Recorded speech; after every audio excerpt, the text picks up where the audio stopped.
Hello, hello. Welcome, everyone. I'm so excited to be with you for another episode of the Author Spotlight. Yes, we have a guest on here that fits the description of those that we bring on. He is a planet shaker. He is a KPI, key person of influence. He is a change agent. Hey, man, I just want to just introduce you to the man, the myth, the legend himself, my guy, Mr. George Morning. But before he come on, let me just share a little bit about George, Coach G, as the people call him, his clients call him.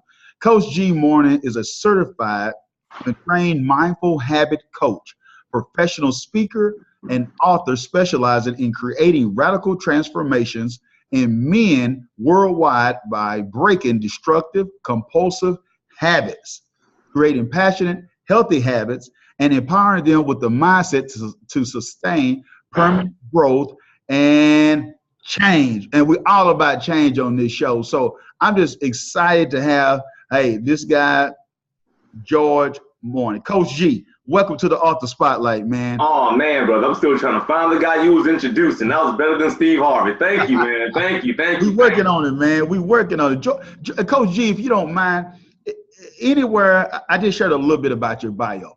Anything that I left out, if you don't mind, please fill in the gaps anywhere that I might have left anything out. First and foremost, I'm a father. Father of three. I have an 18-year-old. I got a 7-year-old. So I got a 9-year-old son, and then I got my 7-year-old baby girl. And been working with them for a while. They're doing great right now. I'm also working in the Baltimore City school system right now as well, helping kids at a different level kind of understand habits and how they impact their future moving forward as well, man. Outside of that, I'm just a regular guy. It's funny. Sometimes people like, hey, is there anything else about you? It's like, you know what? I'm really just like you. I'm a regular dude. And that's what I like about George, but I don't know about that regular part. I don't know about ordinary because he's extraordinary. Y'all will see by this episode when my man go a little bit deeper on some of the things that he covered. So George, share with us a little bit, man. I mean, I know with your background in so many ways that you could have went as far as authoring a book. So explain to us why Habitland, the entry, the residency, the exodus. Could you share with us why did you go into Habitland with your background? Absolutely, man. And I went into Habitland really because of my background. We all have careers, we all have roles, we all got different labels we have. But for me, I hit a point where I pretty much hit rock bottom. I dealt with tons of addictions. I'll say tons because it felt like a ton of weight on me at the time. But it was porn, it was sex, it was prescription drugs at the time. All of them just kind of weighing heavily on me. And it got to the point where I kind of hit rock bottom and dealt with, being evicted, homeless, the whole nine. And as I look at that process, it didn't matter about all the labels and roles that I had before, because all that went away as soon as people saw that particular, habit. And I say habit a lot, especially when you did the intro and you was talking about, addictive or compulsive habits that we have versus the passionate habits that we have. And that's what really addiction is. When we look at addiction, we're looking at a compulsive habit that we want to be able to seek to change. And it wasn't until that point that I was like, it's really not about all the roles and labels that I have, but this is the habit that I have that I don't know how to change right now. So how do I break this? Wow. And you know what? Speaking of that, and we're dealing with habits, for those of you who are tuning in right now, those who are thinking about being authors and want to join the author club, just like our guy Coach G has done, by getting it done, it really comes down to your habits. Some of you are wondering why you can't break through. It might be with the book. It might be with your weight. It might be lifestyle that you're seeking, or your marriage, whatever. It might be the relationship with your children or grandchildren. A lot of it is compulsive for most of us, and then if you look at it, and Coach G can break it down even more about this stuff because he's the expert. That's why I brought him on. But me just learning from him, we're doing stuff. It's the paradigms that's been in us that we don't even aware of. Coach G, I'm still finding stuff out, and I would like to say that I'm a guy who's constantly working on himself. I'm a lifelong student, and the more I study, the more I realize what's been ingrained in me or what's been put there that I was totally unaware of, and I'm still learning, even with all the the people that I'm around, the whole night, having, great friends like you that I'm able to learn from, I'm still finding when you breaking it down and you're sharing about these habits, whoa, this is why I'm doing this. Exactly. I didn't even realize that I was even doing this. This is why the relationship, this is why I end up with this woman this way, or this is how I end up, or I stay at this position on this job, or I get an opportunity and it doesn't work out, or I keep finding myself with my money situation being different. And I'm wondering why. It's not that I'm not trying. It's not that I don't want to do better. Right. But, and you break it down so well with that. But, when we look at that and speaking of habits or whatnot and the book process, could you just share with us when it comes to that, what gives you, what's the hacks? How are you able to create content with, being a father, being a business owner, all the things that you're doing in the community and whatnot, podcasts like these, shows, speaking engagements? How are you able to create content with the schedule that you have, George? Oh man, creating the content. The great part about it, well, I'll kind of back up just a little bit. When we look at a habit, right? The key part about a habit, I just gave you like a real easy definition, right? It's when you just automatically react to the stuff that's outside around you, right? It's just, end of the day, that's what a habit is. When you look at the opposite of what a habit is, that's called mindfulness. And that's about being present in the moment. And what I love about that particular concept about being present in the moment without judgment, I call it the championship mindset principle, because it's one that's cited by like Golden State Warriors. A lot of championship teams focus on mindfulness, and that is like, look, I don't care about the last play, I don't care about the next play. I'm looking at this play right now. And whether I'm with my children, whether I'm interacting with people, is why I always like talking to people, or I'm interacting with my clients, I'm learning from people almost every single day. I work in a school system right now, and it's amazing to me how many other habits and different, beliefs I had within me all of a sudden become exposed now. And why they become exposed. You mentioned it before, and which is the beautiful thing that I like about looking at habits. People are like, what's so beautiful about an addiction or a habit? Because, well, we all have it. And what I mean by that is that we all have that internal piece that's kind of moving us to do something, right? So whether it's me and you right now on the podcast, people are going to look at this and say, wow, they are so productive and they're investing their time wisely, and this is so awesome. And I bet they had a sacrifice to get here and the whole nine. If you wrote out the script for what it took a man to make $1 million, part of what you're going to hear is that there were long nights. He sacrificed time away from his family. He was up odd hours of the night, right? You couldn't find him for certain time. He was seen doing multiple things at work. He may not have been fully focused at the job. He was working on other projects. Well, when you hear that he was starting his own business, we excuse it. And we give it a great habit name. We're like, you were so committed. You were dedicated. You had the habit to do A, B, and C, and it's great. If you flip the outcome of it, and the outcome becomes that, you know what, he did exactly the same behavior as the millionaire, except it was about porn, it was about the other woman, it was about drugs, it was about, who knows, social media at this day and age, right? I mean, everything right now has that capabilities you mentioned before to become that compulsive habit that we need to be able to change. So going back to your original question, how do you keep the content coming? And even for people that are looking right now, like in their own areas about writing a book, if you can stay present in the moment, because believe me, I know it can be a bit of a like almost brain fart sometimes when you're trying to write the book and you get so twisted, like, man, I got to get this and do this. But when you pull all that back and you can be present in the moment on purpose, and most importantly, like without judgment. Like when I finally got to the space of being like, what I wrote is not about it being good, great, bad, or wrong. This is what I wrote. This is just my truth. It can be wrong, it can be right, it can be well written, it can be poorly written. But at the end of the day, without any judgment, I'm present right now in the content that I'm bringing out. If I focus on every single line of my content being grammatically correct and making sure that there was this consistent flow, and I even found myself like being so caught up in like some of the bullets and everything, like, is it properly spaced and stuff? And I'm like, where do I gotta be right now? Right now, where I gotta be is just putting out some content right now, being present right now. What have I come across even in today that adds content to what it is that I'm doing? I think that mindfulness is so important. I think it's imperative for us to get that mindfulness, and just hearing Coach G break that down to us. Like I told you, I mean, I constantly learn from this guy every time he's talking about this. Is that so right? A lot of us aren't even, and I'm just going to use the book analogy or example, as Coach G brought up to us. Is it more important for him to be so caught up on grammatical sentence structure and things like that that's above his head anyway, instead of focusing on, will this help someone? Is it really, I know what I'm saying, but is my quote unquote myth or lie that I'm being selfless really a selfish act? Mm-hmm.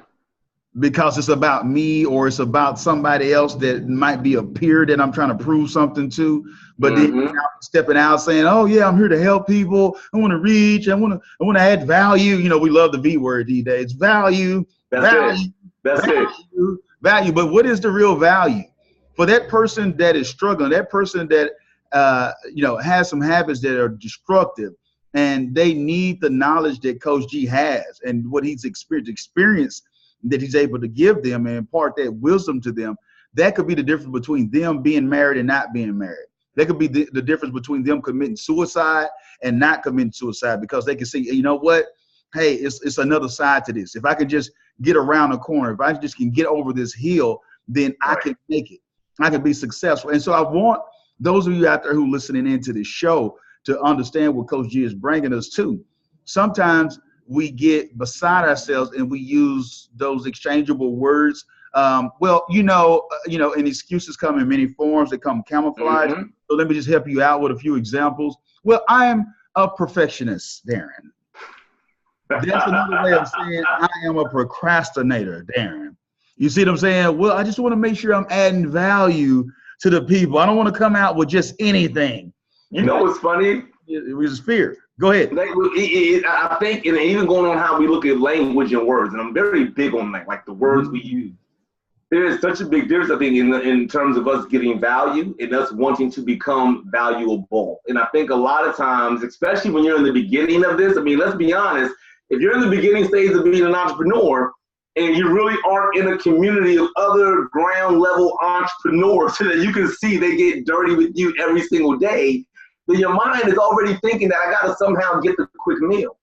And now all your work is almost retarded because you're trying to make sure that, I mean, I've been there, trust me, like it is what it is.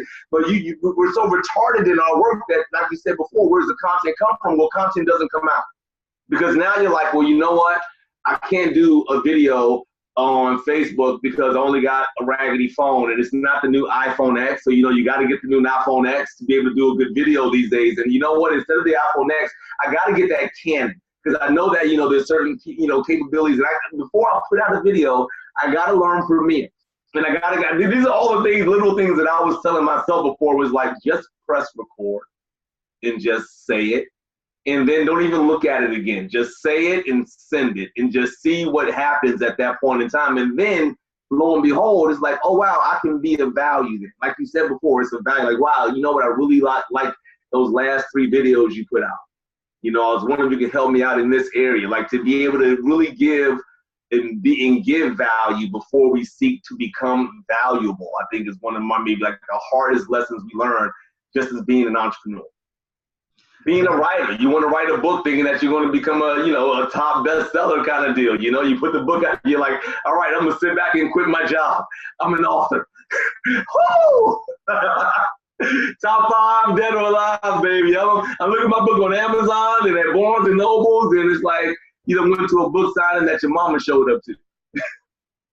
That's it. And are you going to create when people aren't patting you on the back or patting you on your head and telling you job well done? You have to realize before you're able to do anything. And just one more thing before we move on is I have to share this. I was meeting with a client this past weekend. We talked about some of the same things, and she was caught up with the paralysis of analysis.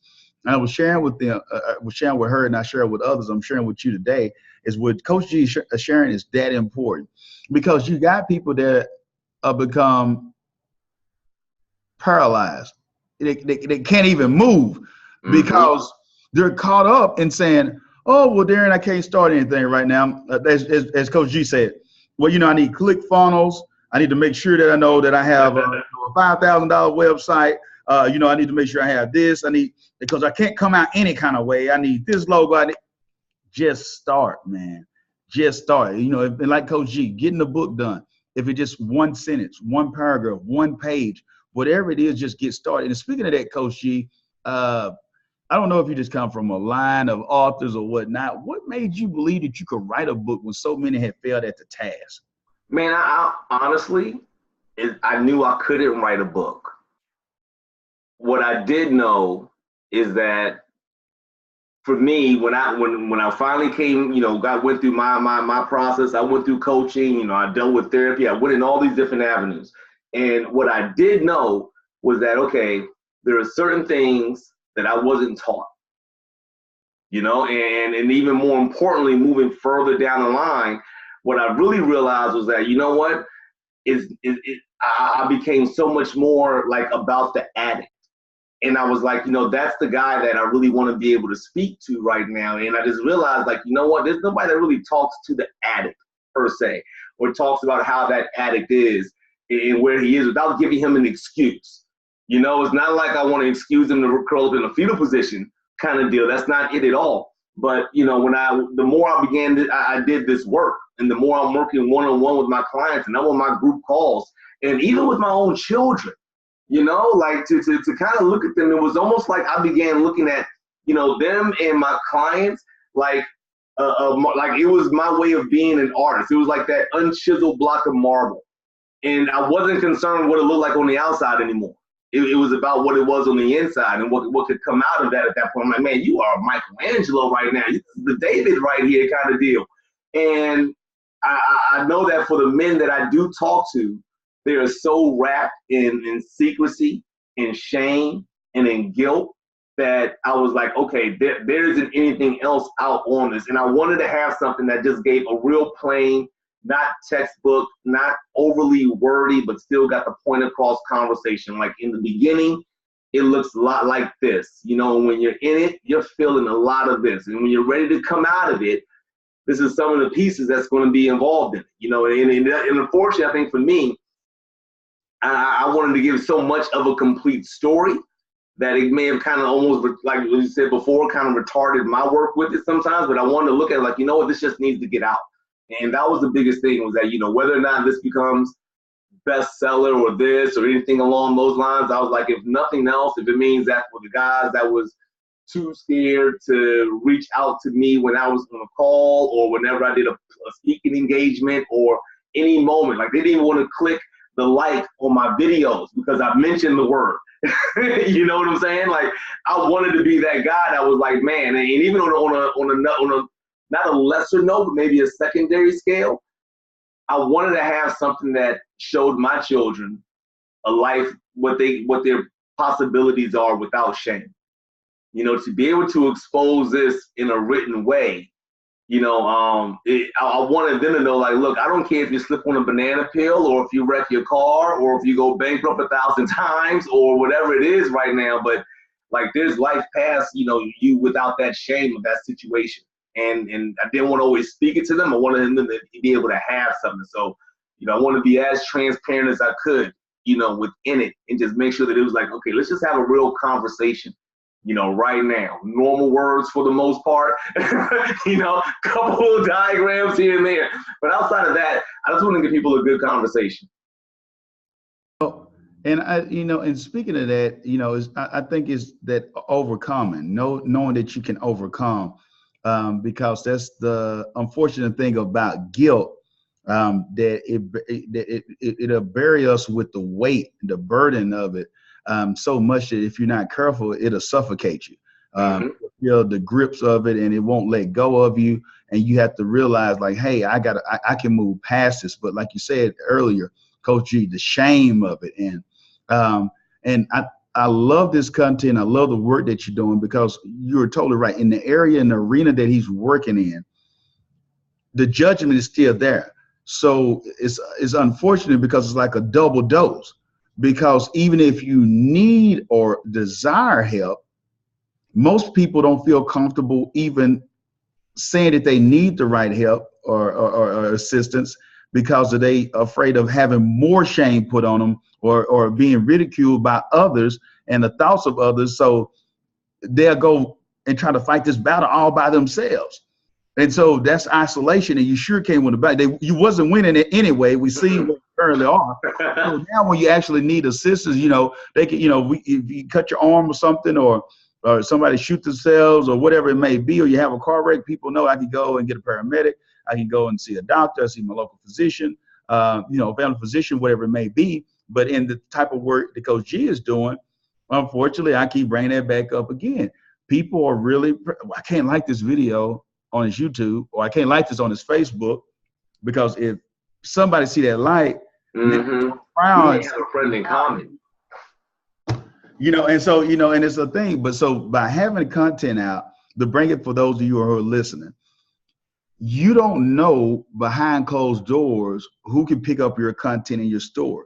So as Coach G referred, he might have a keynote or a workshop, and no matter how great that content is, they can listen to that, but nobody don't want to get too enthusiastic about it, because they don't want to say, hey, this is me.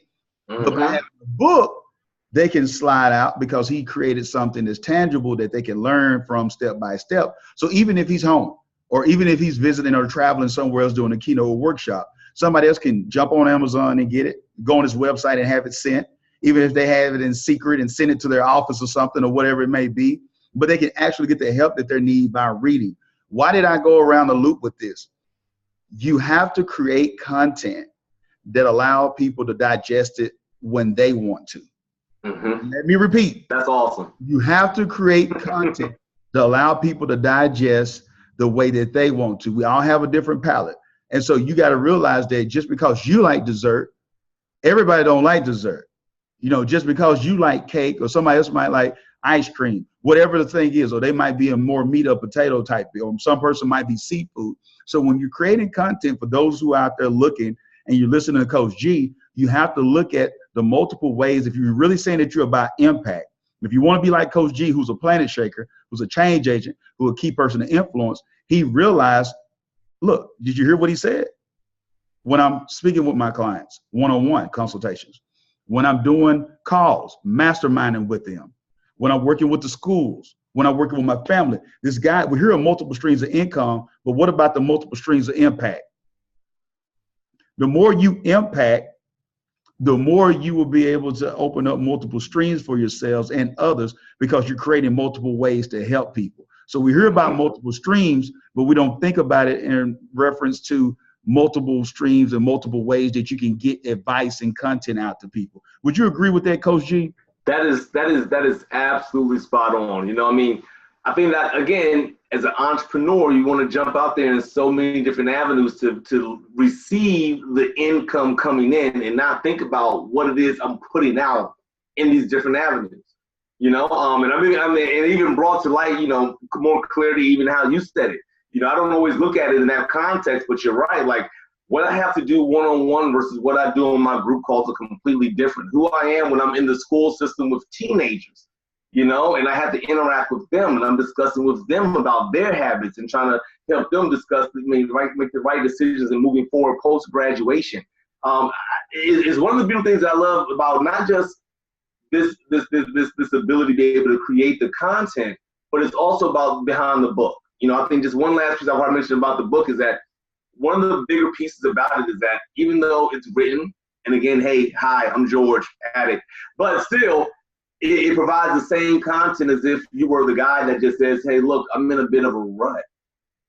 Like, I don't care if you're a Warren Buffett or if you're Pookie from the corner and everybody else in between, we experience the exact same thing. We all get a trigger. We all have thoughts. Those thoughts always lead to an action, and we do all of that to satisfy a craving. So Pookie's on the corner because of a particular craving.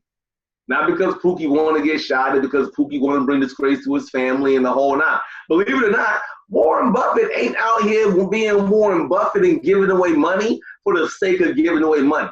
There's a craving he has that is satisfied by him doing that behavior. The guy that's stuck in the dead-end job, it's the same mentality. we have a trigger, we have a thought, we have an action, and it's all being ran by our unmet needs and our cravings. You know, when we each look at that, and even us as individuals now, you want to put out the content, when we really have a chance to kind of sit back, even for those who say, look, I got to make the money, when you really look back and say, okay, well, what craving does that satisfy for me?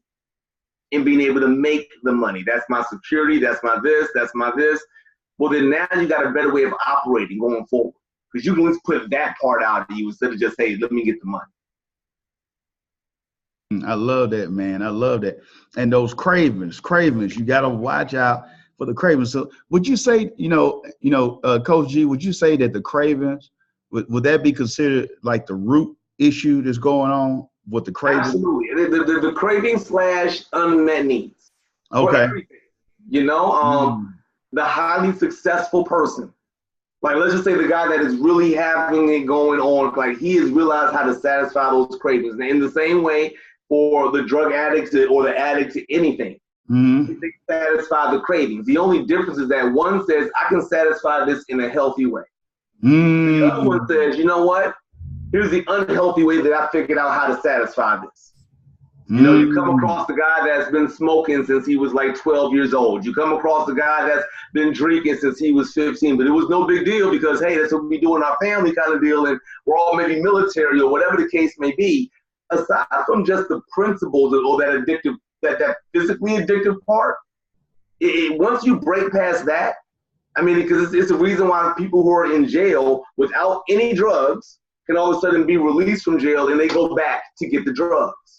It has nothing to do really with the physical attachment to us. It's really about now, how am I perceiving this? What is the craving that I needed? Because the reality is, yeah, you got me clean from drugs, but I don't got that craving satisfied. I tell my guys all the time, don't come into my program, or better yet, I make them redo their goals all the time. And I say, your goals suck. Like, you can't have, let me get average goals when you're trying to overcome this. Because the reality is that if you do that, then your cravings aren't still being met.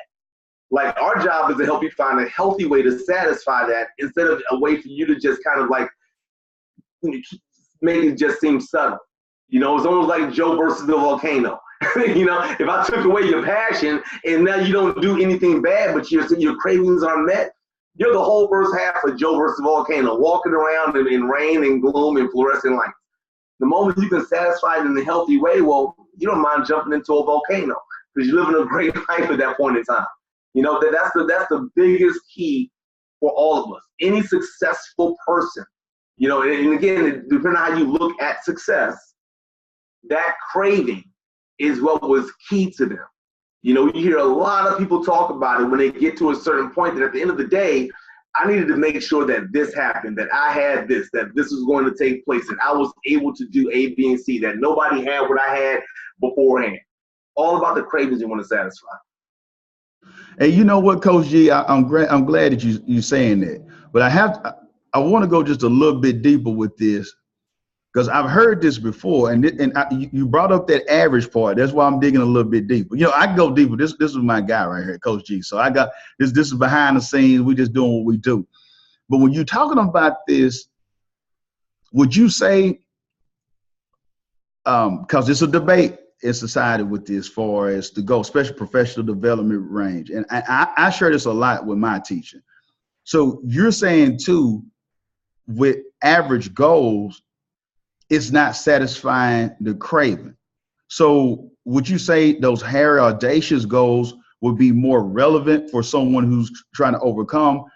I'm just going to use me. Let me use me for an example. It's some things that I didn't really understand until I was listening to your training, some issues and some things that I was going through that was cravings. But I've noticed by listening to your content, studying the stuff that you have going on, it has helped me satisfy my cravings because my goals are so big now. And so what I want is so big that I have to let go of average to be great or to be phenomenal. Not saying that the cravings don't try to show up, that the thoughts don't try to come, the triggers are not there. Okay. But when the triggers come, when I'm thinking about it, because for one thing, the power of awareness, I'm aware of it now. now I'm able to say, even though I would like to go back to this normalcy or this comfort zone, but I know if I don't let go of this, I can't have both. So no matter how bad it may be, I want this goal so much that I wouldn't have let go of where I've always been. That's it. Is that? You're absolutely right about it. I mean, you hit it dead on the nail, you know. And even just to take it a little bit deeper, I was like, I'll never forget when I finally hit like my rock bottom. I mean, homeless in my mama's house, right? Like, I mean, how cliche can you be? I'm looking like Theo from the Cosby's right now with a kid and a dog on top of that. Like, I came back with a kid and a dog. And it was at that moment that once it hit me and I got clear of the mindfulness and I got broke past some of that shame and guilt, I was like, all right, satisfying my cravings in the unhealthy way cost me my home, family, career. You know, I got demoted a couple times, all these things, livelihood, friends. And I said, if this happened in the inverse, how then would I still feel? Let's just say I satisfied my cravings in the healthy way, but it still cost me my home, my family, friends, peers.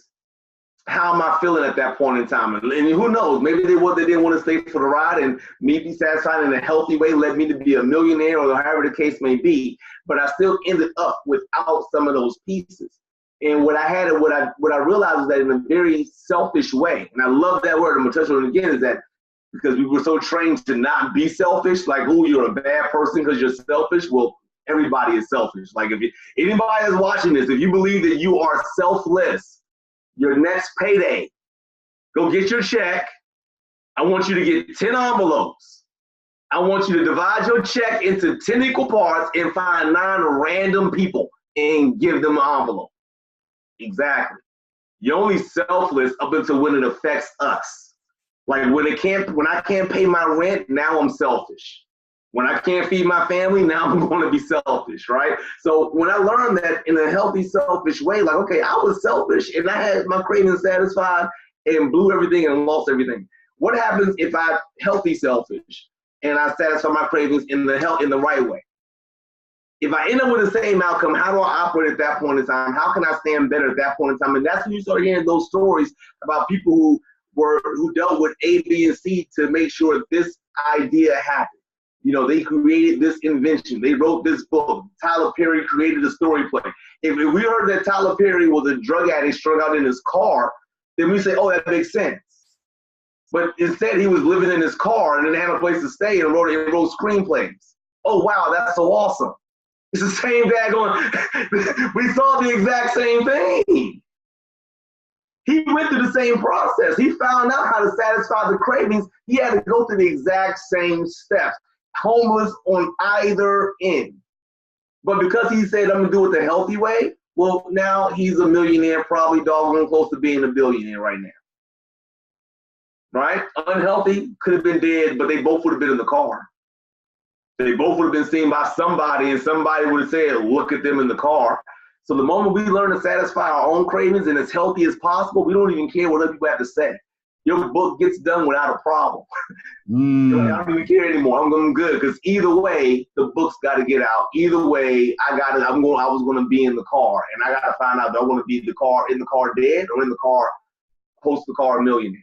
There you go. See there, that's why I told. That's why he's Coach G. That's why we bring him on. And when you're talking about that, Coach G, I just want, and I know it's, you're right there. By the time this even airs, it should be that much closer where you have the book out for everyone. They can pre-order it. You'll be sharing on your website and different things like that, social media for us, the book launch.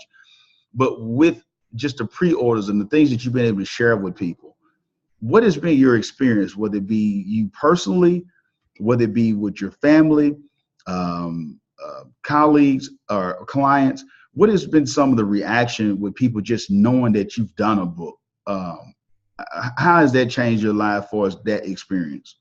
I got to say, man, probably the two biggest things out of it. My oldest son, I text him and I was like, the book's done. And he was like, man, now I can tell people my dad's an author.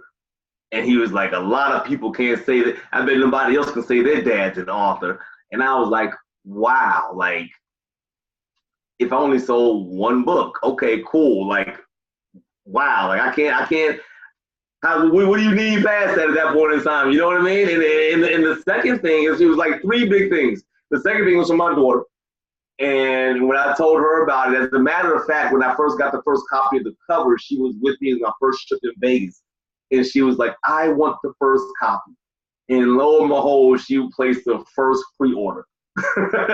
When pre-orders happen, she is the very first pre-order that was there. And the last part, man, probably came from my coach, who's been my mentor. He's the guy that coached me to deal with a lot of my past addictions and compulsive habits. And the response from him, it was funny. As much as I told you before, I've been working this for a minute. He was like, finally. He was like, he's like, I'm waiting for you to just, like, you need to have something now. Like, I've always seen something in you. I don't know why you put so much hesitation on it or procrastinate or doubt, but, you know, you need to have something out. And it was just exciting, like, to kind of hear from, like, your coach and mentor that you had a way of kind of, like, crafting a message in a way that he wouldn't have been able to. Because it's like, like, hey, I got it from you. It's like, no, how you put it out, that's your own thing right there. And I was like, man, thank you. So, like, you know, those three things, I mean, you know, my oldest son, my middle son, don't get me wrong, I'm not leaving him out. He's going to be all over my book when it's like, you know, an ebook, because he doesn't get off the computer. But, you know, when my oldest son and my daughter send me compliments like that, and then when my mentor shoots me compliments as well, man, those are the biggest things, man. I mean, and my clients are all anxious. You know, they're like, look, I can't wait to get it. I want to read it. You know, I'm excited to get it. So it's been an exciting journey, man. It's been really exciting. Awesome, man. I mean, you know, you can't beat that. You can't beat that. Now, George, I mean, you know, Coach G, share with the people how they can connect with you, because I don't want them sending me hate mail, wondering if I got out the episode. So let them know about your services. Tell them things that you are available for, because I know people need you to come speak at their engagements, or if it might be people who want one-on-one coaching with you. So where they can buy the book as well. Anything, and we'll make sure we put it in the show notes. But if you could just share it on air of how they can connect with you. Absolutely, man. Listen, everybody, please feel free to reach out. Of course, you can send me an email, George at The Mindful Habit, George at The Mindful Habit, all spelled out, all one word. After that, of course, we got social media, right? Facebook, you can find me. I'm there, Coach G, Habitland Pioneer. For those of you guys who would get the book, it's a good book. Yes, sir. But still, habitlandbook.com. Habitlandbook.com is where you'll be able to grab the book from. Outside of that, I got to tell you, just because, like, I'm such a personal dude, I'm so old school. Call me.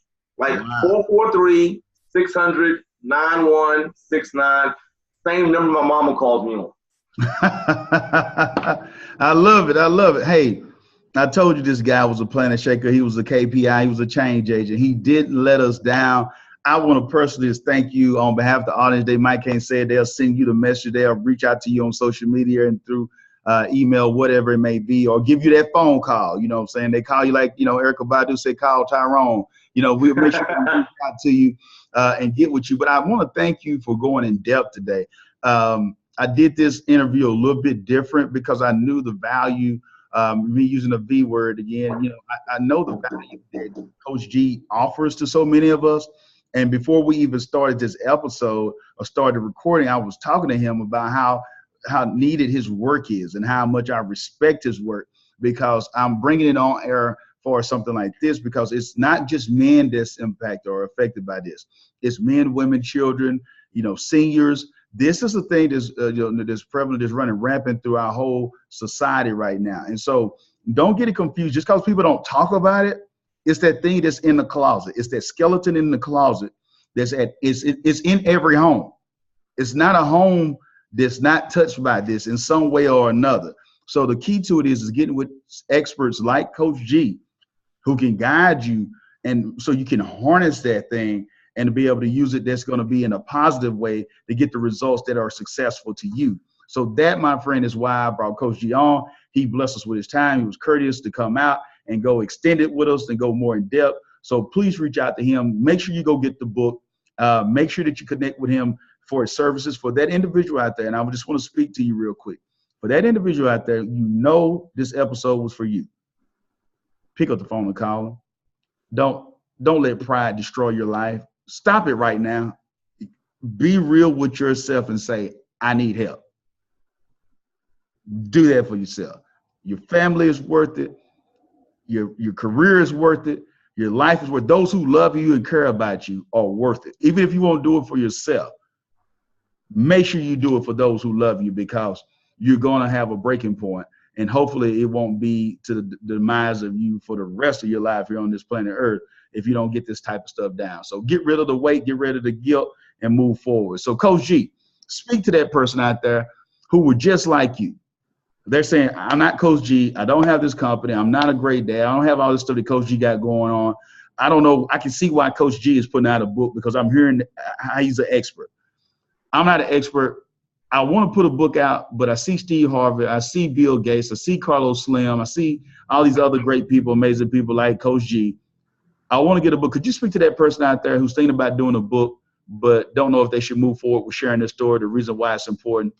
Man, look, I won't get too preachy here, but one of the greatest blessings that we each have is that we are each an individual. Like, I guarantee nobody has the exact same story, the exact same walk, the exact same outcomes or solutions to the exact same scenario. Two people on the exact same team could give two different versions of the story, and they both are going to apply to different audiences and different groups. That's all you have to do. Write your story, write your book. It's in your vein. I don't care if you want to write about your latest Pokemon Go excursion or if you want to write about what it was like when you, or the different ways, which I knew I should write a book about this, like the different ways you can make instant noodles when you're in college. Like, that's a great, man, somebody need to write that book right there. I'd buy that book right there, right? All those different, it's so much that we can look to get and do with that. So if you got anything, any part of you being an individual, write the book. And that is it, folks. Hey, thank you so much, Coach G, once again for coming on. It's been a pleasure. I knew I was going to enjoy this episode, like I always enjoy when you present or do anything that you do. This guy's the real deal. Make sure that you connect with him. And for all of you who tuned in today, this is why we have this every Sunday at 3 p.m. Central Standard Time, because we want you to have this laid back feel. We don't just want you looking at the book on the shelf, looking at the book on Amazon and wishing and thinking to yourself, man, I wish I could really speak to that person. I wish I could connect. I wish I could hear from them behind the scenes. This is what we do here at Self Publishing 30 Days, is bring you that access. So thank you, Coach G, again for coming on. Those who tuned in, you all are the real MVPs. Make sure that you understand that this is the year for your new book. I look forward to having you being on the Author Spotlight, sitting across from me and joining the Authors Club like my good friend Coach G did. Congratulations, Coach G, man. I look forward to connecting with you for years to come, my good friend. Absolutely, brother. Love you, man. Love you too, brother. Anytime, man. Y'all be blessed.